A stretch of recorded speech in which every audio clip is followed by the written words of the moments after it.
Lai Moneza varētu sagatavot aizdevuma piedāvājumu, ir nepieciešams jūsu bankas konta pārskats.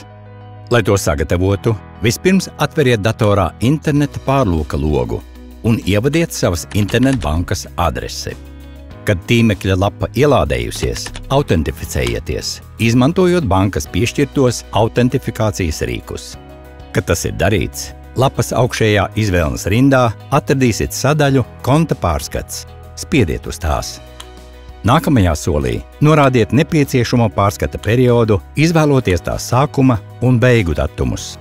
Atcerieties, pārskata periodam jābūt par pilniem pēdējiem 6 mēnešiem plus tekošā mēneša pagājušām dienām.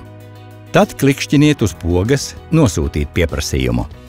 Kad nākamajā ekrāna logā konta pārskats par norādīto periodu ir sagatavots, spiediet uz pogas Lejupielādēt PDF. Kad pieprasītais PDF dokuments ir sagatavots, saglabājiet to savā datorā. Beidzot darbu internetbankā, drošības apsvērumu dēļ atcerieties iziet no tās un aizvērt interneta pārlūka logu. Tagad palicis pats vieglākais. Pievienojiet bankas konta pārskatu Moneza pieteikuma formai vai atsūtiet mums sava konta pārskatu uz e-pastu dokumenti@moneza.lv.